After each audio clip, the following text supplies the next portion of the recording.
बंधुगण आपण समस्त शुभ संध्या मु मानस कुमार मल्लिक ओडिशा प्रदेश कांग्रेस कमिटी अनुसूचित जाति विभाग राज्य गणमाध्यम बंधु मैंने समस्ते जानती निशा एक क्षतिकारक जिन निशार अपकारिता और भयावहता विषय संपूर्ण समाज अवगत अच्छी आ कुछ अधिका कहवा बाहुल्य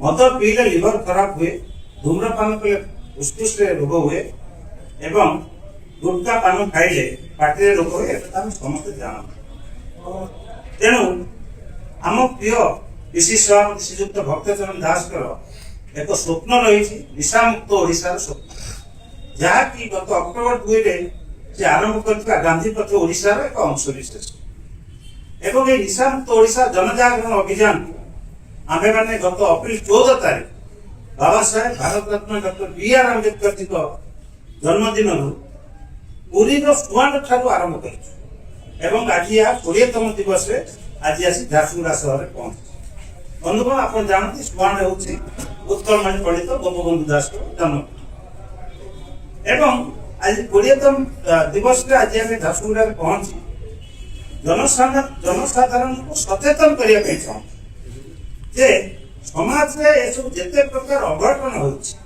सड़क दुर्घटना कौन हत्या कौन लुटन कौन दुष्कर्म कौन कि घर हिंसा कौन सर्वेक्षण को जना पड़ी 80% 85% अघटन मूल कारण निशा तेणु निशा एक सामाजिक व्याधि बोली राष्ट्रपिता महात्मा गांधी कहते दुखर कथा ओडिशा सरकार जो डबल इंजिन दुहाई दे बीजेपी क्षमता को आसला बीजेपी निर्वाचन पूर्व तार निर्वाचन संकल्प पत्र ओडिशावासी प्रतिश्रुति देता डबल इंजिन सरकार हेले राज्य में बीजेपी सरकार गठन कले राज्य को निशामुक्त राज्य भाव घोषणा कर दुखर कथा 2 वर्ष बसला निशा मुक्त राज्य घोषणा करने तो दूर कथा राज्य को निशा युक्त कर केतबेले कहते पुरी सी बीच में मद पुड़िया करेंगे केतबेले कहते ऑनलाइन रे मद मिलिबो केतबेले कहते टेट्रा पैक रे मद एवं अबकारी मंत्री बड़ा अजब युक्ति से कहते जो टेट्रा पैक मीडिया मत तो 50% तार उत्तर देउथले जे टेट्रा पैक जो आईनटा आमे आईन 2014 में से आईन ही अच्छा एक प्रश्न उठे जदि 2014 मसीहा रे विगत सरकार टेट्रा पैक आईन आनिले से लागू कले नहीं ये सरकार से सरकार का आईन को लागू करने पे कहीं देते बैठ बंधुगण कहवा बाहुल्य मद कंपनी मान मोटा आकार चांदा मिले राज्यर अबकारी आय कथा से बाहाना देखा किंतु राज्यर अबकारी आय मात्र 11,500 कोटी टंका वर्ष जेतबेले भी ओडिशार वार्षिक बजेट होची 3,10,000 कोटी अबकारी आय मात्र 11,500 कोटी टंका 11,500 कोटी राज्य पाउची किंतु तार 100-200 गुण मुख्यमंत्री अबकारी मंत्री एवं शासक दल अन्य नेता माने चांदा आकार पाउछंती जेउंति पई निशामुक्त ओडिशार गुहाई दे निर्वाचन जीति सरकार कला परे मध्ये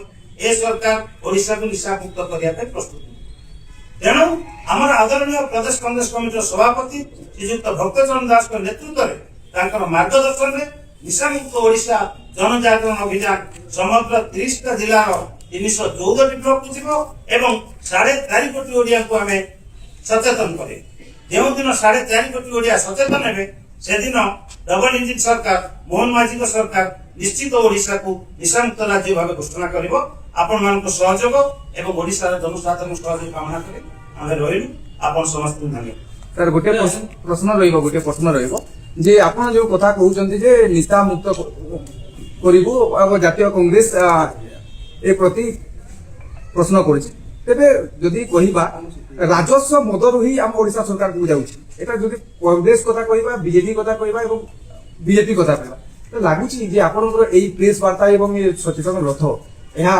ओडिशा प्रति इफेक्ट पड़िबो बोली निश्चय इफेक्ट पड़िबो हमें 10टा जिला 11टा जिला में आज 12तम जिला पहुंच 12टा जिला में प्रति जगह रे जनसाधारण मतामत नो पब्लिक ओपिनियन आज पर्यंत आम पाखापाखि 150 पब्लिक ओपिनियन नहीं सारी कौन सी गोटे जगह गोटे साधारण मनुष्य कहना जे निशाटा ओडिशा चलवा सब कहते ଯେ ଓଡ଼ିଶା ନିଶାମୁକ୍ତ ହେବା ଉଚିତ। ମହିଳା କହିଛନ୍ତି, ଛୋଟ ଛୋଟ ଝିଅ ପିଲା କହିଛନ୍ତି, ପୁଅ ପିଲା କହିଛନ୍ତି, ବୟସ୍କ ଲୋକ କହିଛନ୍ତି, ବେପାରୀ କହିଛନ୍ତି, ସମସ୍ତେ ଚାକିରିଆ ବୁଦ୍ଧିଜୀବୀ ଯୋଉଠି ଆମେ ଯାହା ପଚାରୁ କୌଣସି ଗୋଟିଏ ସ୍ଥାନରେ କେହି କହିନାହିଁ ଯେ ଆଜ୍ଞା ଓଡ଼ିଶାର ନିଶା ଜାଣିବା ଦରକାର। ଓଡ଼ିଶାରେ ସମସ୍ତେ କହିଛନ୍ତି ଓଡ଼ିଶା ନିଶାମୁକ୍ତ ହେବା। ରାଜସ୍ୱ 3,10,000 କୋଟି ଟଙ୍କାର ବଜେଟରେ 11,500 କୋଟି ଟଙ୍କା ନେଗ୍ଲିଜିବୁଲ ଆମାଉଣ୍ଟ। ସେଥିପାଇଁ ପୁଣି କେତେ ଦୁର୍ଘଟଣା କେତେ କଥା କେତେ ସରକାରକୁ ଇଏ କରିବାକୁ ପଡୁଥିଲା ଠିକ ନାହିଁ। ତେଣୁ 3,10,000 କୋଟି ଜାଗାରେ 11,500 କୋଟି କମିଗଲେ ମଧ୍ୟ ସରକାର ଓଡ଼ିଶାକୁ ଚଳେଇ ପାରିବେ, ଭଲରେ ଚଳେଇ ପାରିବେ। କାରଣ ଜଣେ ପୂର୍ବତନ ଅବକାରୀ ମନ୍ତ୍ରୀ ମଧ୍ୟ ଇଣ୍ଟରଭ୍ୟୁରେ କହିଥିଲେ, ସେ ଟାଇମ୍ 12-14 ବର୍ଷ ତଳେ ଗୋଟେ ଇଣ୍ଟରଭ୍ୟୁ ଦେଖୁଥିଲି। ଜଗତସିଂହପୁର ଜଣେ ଅବକାରୀ ମନ୍ତ୍ରୀ ଥିଲେ ନବୀନ ବାବୁଙ୍କ ସରକାରରେ। ସେ କହୁଥିଲେ ସେତେବେଳେ ଆମ ରାଜ୍ୟର ବଜେଟ ହଉଛି 45,000 କୋଟି ଟଙ୍କା, ଆମେ 4,000 କୋଟି ମାତ୍ର ପାଉଛୁ ଅବକାରୀରୁ। ତେଣୁ 45,000 କୋଟି ଜାଗାରେ 4,000 କମିଗଲେ କିଛି ଅସୁବିଧା ନାହିଁ, ଆମ ରାଜ୍ୟ ଚଳିପାରିବ। ନା ବି କହିଦଉଛି ପୂର୍ବତନ ଅବକାରୀ ମନ୍ତ୍ରୀ ଦାମୋଦର ରାଉ ଏ କଥା କହିଥିଲେ। ଯଦି ବି ଆପଣ ଗୁଗଲ ସର୍ଚ୍ଚ କରି ତାଙ୍କ ଇଣ୍ଟରଭ୍ୟୁ ପାଇବେ। ଗୋଟେ କଥା କଂଗ୍ରେସ ଲମ୍ବା ସମୟ ଧରି ସେ ବି କେନ୍ଦ୍ରରେ ସରକାର ଯେଉଁ ସମୟରେ ସେ କେନ୍ଦ୍ରରେ ସରକାର ସେ ସମୟରେ ବି ଗାଁ ଗହଳିରେ ମଦ ମୁକ୍ତ ଆନ୍ଦୋଳନ ମଧ୍ୟ ହଉଥିଲା। ଯଦି ସେଥିରେ ସେ ସରକାର ଥିଲା, ଯଦି ଆଜି ସେ ସମୟରେ ସେ ନିଶା ନିବାରଣ ଯଦି ମଦ ମୁକ୍ତ ଆନ୍ଦୋଳନକୁ ନିଶାର ଯଦି ବନ୍ଦ କରିଦେଇଥାନ୍ତା, ଆଜି ଆପଣଙ୍କୁ ଏଇ ତାରିଖରେ ଆଜି ଆପଣଙ୍କୁ ରାଜରାସ୍ତାରେ ଓହ୍ଲାଇବା ପାଇଁ ପଡ଼ିନଥାନ୍ତା। ତାକୁ କେମିତି ଦେଖୁଛନ୍ତି? ଆପଣ ଠିକ କଥା ପ୍ରଶ୍ନ କରିଛନ୍ତି। ସେତେବେଳେ ଯୋଉ ନିଶା ଚାଲିଥିଲା ବନ୍ଧୁଗଣ, ଗାଁରୁ 20 କିଲୋମିଟର 25 କିଲୋମିଟର ଦୂରରେ ବ୍ଲକ ହେଡକ୍ୱାର୍ଟରରେ କିମ୍ବା ଜିଲ୍ଲା ହେଡକ୍ୱାର୍ଟରରେ ମଦ ମିଳୁଥିଲା। ସେତେବେଳେ ନିଶା କହିଲେ ମଦ କିମ୍ବା ଭାଙ୍ଗକୁ ବୁଝଉଥିଲା। କିନ୍ତୁ ଚିନ୍ତା କରନ୍ତୁ, ଯୋଉ 25 ବର୍ଷ ହେଲା ଓଡ଼ିଶାରେ ସରକାର ନାହିଁ, କଂଗ୍ରେସ ସରକାର 26 ବର୍ଷ ହେଇଗଲା, ଆଜି କେତେ ପ୍ରକାର ନିଶା ଆମ ଦୁଆରେ ପହଞ୍ଚିଲା। ସେତେବେଳେ ମୋର ମନେ ଅଛି, ଆମେ ମାନେ ସବୁ ହାଇସ୍କୁଲରେ ପଢିଲା ବେଳେ ତ୍ରିନାଥ ମେଳା କରିବା ପାଇଁ ହେଲେ ପଟାମୁଣ୍ଡି ଯିବାକୁ ପଡୁଥିଲା। ଆମ ଗାଁରୁ ପଟାମୁଣ୍ଡି ହେଉଛି 20 କିଲୋମିଟର। ସାମାନ୍ୟ 2 ଟଙ୍କାର ଗଞ୍ଜେଇ ଆଣିବା ପାଇଁ। କିନ୍ତୁ ଆଜି ଚିନ୍ତା କରନ୍ତୁ, ଆମ ଘର ଚାରିପଟେ ଗଞ୍ଜେଇ ବେପାରୀ 3-4ଟା ମଦଟେ ପିଇବା ପାଇଁ ହେଲେ କିଏ କୋଉଠି 15 ଦିନ ମାସରେ ପିଇ ଦେଇକି ଆସି ଗାଁରେ ପାଟି କଲେ ଲୋକ କହୁଛନ୍ତି ଆଳି ଯାଇଥିଲା ପଟାମୁଣ୍ଡି ଯାଇଥିଲା ତ ସେଉଠୁ ପିଇ ଦେଇକି ଆସିଛି। କିନ୍ତୁ ଆଜି ତ ପ୍ରତି ଗାଁରେ 4-5ଟା ଲେଖା ମଦ मैं कहवा मन सर 20 किलोमीटर मिलू कि 25 किलोमीटर मिलू आपण जे भाबुचंती कि जे कांग्रेस भी फेल नथिला निशा निवारण सेते निशा बंद करिया 20 किलोमीटर मिलू कि जहां मिलू थिला से समय आपन प्रश्न एकदम ठीक। कांग्रेस फेल नथिला, किंतु निशार एमिति अत्यधिक प्रचार और प्रसार सेतବେଳେ नथिला। सेतବେଳେ निशा नारे केवल टिके मद किबा भांग मिलुଥିଲା, ब्राउन सुगर, चरस और कोन सब आज कल पेपर पढले दुनिया प्रकार जिंस आस एपर निशा नै था। आपण कोन 25 वर्ष 2000 मसीहा पूर्व ब्राउन सुगर चरस ना आपण मीडिया में कौन कर सुनी कोड धरा पड़िया। किंतु आजिकल ब्राउन सुगर चरस इंजेक्शन कौन प्रकार निशा नौ आम जाने।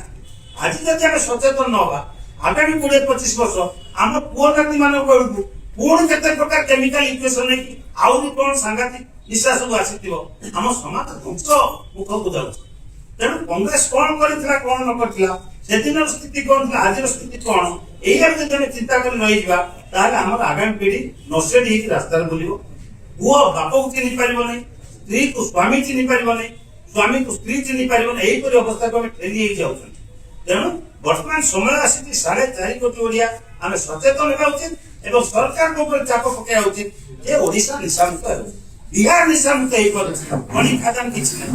ओडिशा रे क्रोमाइट बक्साइट आयरन और कोरिला कोन नै आमे कहीं निशामुक्त राज्य हेई आमे चली परिया। तेणु मोर अनुरोध आपण मानको विगत दिन कोन हेते से अलग कथा आपण माने जनसाधारण सचेतन करिया हम सहायक हेबे। श्रीयुक्त भक्तचरण दास को स्वप्न साकार करिया सहायक हेबे एवं ओडिशा निशामुक्त करिया सहायक। शेष हो आगामी दिन